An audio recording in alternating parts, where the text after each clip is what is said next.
2 weeks from now, Mr. Justice Nicklin sits down again, this time to decide who pays for the most expensive privacy trial in British legal history, and the man he's deciding it for is the same one who just called his verdict a whitewash. You know, I'm not angry anymore. There are things that will still anger me, but I'm not angry anymore because I am exactly where I'm supposed to be. But it needs to be exposed. It is the biggest scam in legal history. Prince Harry certainly thinks, he thinks that he has principles, but he has quite a distorted sense of reality. Prince Harry is both being a toddler, throwing his toys out the pram, but also perhaps he's incredibly gullible. They couldn't really go back to the claimants and say they lied, could they? All claimants have been duped. But it needs to be exposed. It is the biggest scam in legal history. A lone camera catches Prince Harry striding out of court, the verdict's still warm, and before the roar of reporters can swallow him, the screen erupts with the command because that fleeting footage is the first tremor of an earthquake. His own sworn words have detonated a cost bomb that is racing toward 50 million pounds, and the fuse is burning in full public view. 987 claims, every last one annihilated, yet the real explosion did not come from bad luck or legal footwork. It erupted when a lawyer lifted Harry's memoir Spare, compared page to testimony, and watched credibility bleed out in real time. One heartbeat later, the courtroom heard Charlotte Griffiths, now Mail on Sunday editor-at-large, once merely the friend who called him Miss Mischief. Harry insisted he ended the friendship the moment he learned she was a journalist. She testified the opposite. She walked away. 2 stories, 1 oath, and Judge Nicklin's gaze carved the contradiction into the record. The shockwave deepened as counsel held up Spare like a mirror Harry could not avoid. In the book, he paints himself dancing at a festival he just denied under oath. The judge was not weighing rival recollections. He was matching Harry's mouth to Harry's pen, and the mismatch screamed perjury louder than any tabloid headline. Outside, living rooms from London to Los Angeles crackled with the same question. If any commoner lied like this, iron bars would click. Why is a prince still strolling free? Inside legal circles, the answer twists into nuance. Proving intent demands Everest high certainty, but fury ignores nuance. It stares at the 400-page judgment Harry labeled a complete and obvious whitewash before the ink dried. A statement co-signed by Baroness Lawrence, yet pointedly snubbed by Sir Elton John and 3 other claimants who smelled catastrophe disguised as bravado. They had read Cost Rule 44.2. They knew hurling corruption at the judge who now calculates your bill is not strategy, it is financial self-harm. 2 lawyers an ocean apart, never comparing notes, still branded the blast facts imperate and insolent. Precedent shows one reckless slur can tack 80,000 onto costs. Harry has lobbed dynamite. So indemnity charges where the loser must prove every penny unreasonable loom like a guillotine. Associated Newspapers already clocks its fees at $34.5 million. Insurance covers just $16 million, leaving an $18 million crater. $10 million is demanded within 14 days. Harry's own policy barely scratches $2.7 million. And joint and several liability means if Elizabeth Hurley or Baroness Lawrence falls short, the shortfall shackles to him. When allies dwindled to Elton John, the prince went begging. Elton reportedly snapped, "I am not your ATM," and decades of friendship iced over. Meanwhile, insurers study the Gavin Burrow fiasco, $75,000 for an advisor who flipped, cocaine-addled, straight into the enemy's arms and ask whether the entire suit was built on sand. If they decide bad faith, every pound of coverage evaporates, including royalties from Spare, the very book weaponist against its author. As the cost hearing crept closer, Harry boarded a jet to London, PR framing it as a tender Highgrove reunion with King Charles. Headlines thawed briefly until Harry's team spoon-fed the Daily Mirror a fresh security plea. Taxpayer-funded armed guards, because anonymous terrorism threats supposedly shadow him forever. The Home Secretary fumed, after all.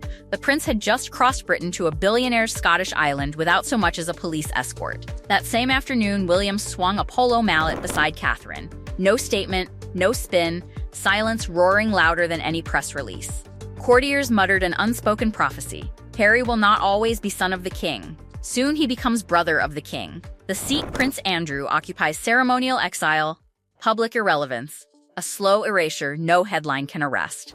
And William's patience thinned further while Catherine battled cancer, even as Dutch translations of Endgame painted her racist.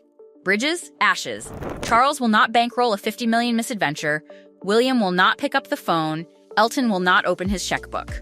Legal thunder rumbles, the bill grows, and Prince Harry stands on a shrinking ledge, the abyss whispering promises of ruin. The birthday pool video from Montecito, Meghan dancing beneath a drone of speculation, is already spiraling into its own vortex of absent children, mystery voices, and age gap whispers, but that storm gathers for tomorrow.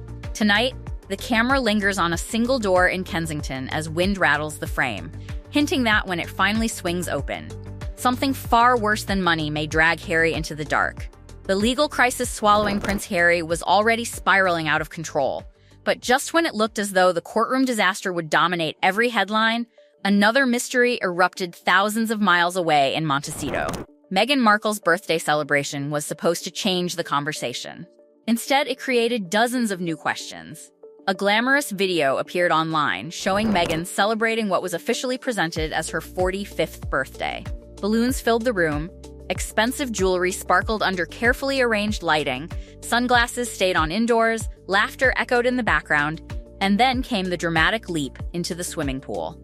It looked designed to project confidence, happiness, and complete control. Yet within minutes, viewers were no longer talking about the celebration itself. They were examining every second like detectives searching a crime scene. The first clue was not what appeared on camera. It was who did not. Prince Harry was nowhere to be seen. Archie never appeared. Lilibet was completely absent. For a couple who had repeatedly chosen carefully timed appearances involving their children in previous public messaging, the silence surrounding this birthday video immediately became its own story. Every missing face created another layer of speculation, and every unanswered question encouraged viewers to keep looking even closer. Instead of ending criticism, the birthday video multiplied it. Then, attention shifted to something almost nobody expected to matter, a single voice heard briefly in the background saying, "Oh dear." Normally, that would have disappeared unnoticed.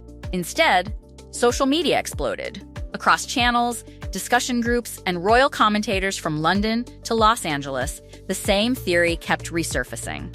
Many insisted the voice did not resemble Prince Harry's. Before long, another name began circulating repeatedly: Marcus Anderson. Nobody connected to the Sussexes publicly addressed the speculation, but the silence only intensified public curiosity. The longer no explanation appeared, the more determined people became to identify every sound, every reflection, and every hidden detail inside the video itself. Then, timing complicated everything again. On the very same day Meghan's birthday dominated headlines, Princess Eugenie announced the birth of her daughter. Royal watchers immediately remembered another unforgettable family moment, Meghan announcing her pregnancy during Eugenie's wedding celebrations years earlier. Whether coincidence or not, viewers immediately connected the two events. Suddenly, this was no longer simply a birthday video. To critics, it became another chapter in an ongoing pattern where major Sussex publicity appeared alongside important royal family milestones, ensuring attention was divided once again. The birthday questions quickly evolved into something even more controversial when an old magazine resurfaced. A publication from 1997 reportedly listed Meghan's age as 21. The mathematics immediately became the story. Supporters argued magazines make mistakes. Critics insisted printed publications cannot quietly edit themselves decades later. Online investigators compared interviews, biographies, and public records, trying to reconcile every timeline. The discussion grew because it fit a much broader accusation repeated throughout Meghan's public life that different audiences had sometimes received different versions of the same personal story. Even Meghan's father had previously described her childhood in ways that critics claimed conflicted with later public narratives. Whether those differences reflected changing memories or something more deliberate became another unresolved mystery fueling the controversy. Then another visual comparison spread rapidly across the internet. Meghan's pool photographs reminded many viewers of Princess Diana's famous final summer images. The similarities became impossible for royal commentators to ignore.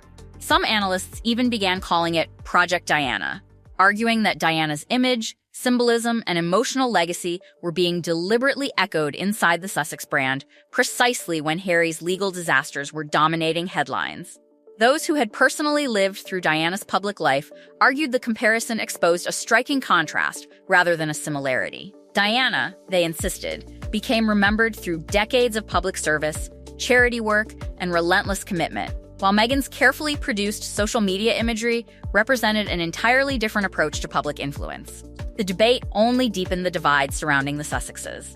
Yet, even those controversies were suddenly overshadowed by someone who had never previously occupied center stage. Dr. Sophie Chandauka emerged as perhaps the most dangerous opponent Harry had faced in any legal battle. Unlike newspaper editors or media executives, she entered the story carrying her own professional reputation. She had earned an MB, built an accomplished career through major financial institutions, and joined Sentebale because she believed in the charity Prince Harry had co-founded in memory of Princess Diana. According to the source, everything changed when Harry's team allegedly wanted the charity transformed into a vehicle supporting Meghan's public image. Dr. Sophie reportedly refused. Harry allegedly pushed harder. She still refused. Eventually, Harry and his co-founder resigned. Dr. Sophie remained exactly where she was. That reversal completely changed the balance of power. In Harry's previous courtroom battles, he usually arrived as the claimant, controlling the pace, choosing the targets, and setting the legal agenda. This time, according to the source, he was the defendant. Dr. Sophie held the initiative. She determined how aggressively the case advanced, and every report suggested she had no intention of making the process comfortable. Discovery now became the terrifying word hanging over everything. Every WhatsApp message, every email, every private exchange between Harry and Meghan concerning Sentebale could potentially be examined. Reports even suggested messages may already have been deleted. Inside civil litigation, that allegation alone threatened to become an entirely separate controversy. The Netflix polo event also returned to haunt the Sussexes. According to the source, the charity match had reportedly been moved so cameras could capture footage for a commercial Netflix production, with internal communications allegedly documenting financial consequences for Sentebale. If those records become discoverable, they could dramatically widen the dispute. Then came another unanswered question that refused to disappear. Who is paying Dr. Sophie's legal costs? The charity itself reportedly confirmed it is not funding the case. Legal observers openly speculated that a newspaper organization, after years of watching Harry pursue litigation against the media, might finally be supporting someone positioned to challenge him instead. The source presents this as speculation, rather than a confirmed fact. But if such claims were ever proven, the symmetry would be extraordinary. Now, the story stands at a crossroads. The massive costs ruling has not yet arrived. The Sentebale litigation continues to build. Questions surrounding Meghan's birthday video remain unanswered. The mystery over the background voice refuses to disappear. The debate surrounding old magazine records continues to spread. Relationships with King Charles, Prince William, Sir Elton John, and former allies appear increasingly strained.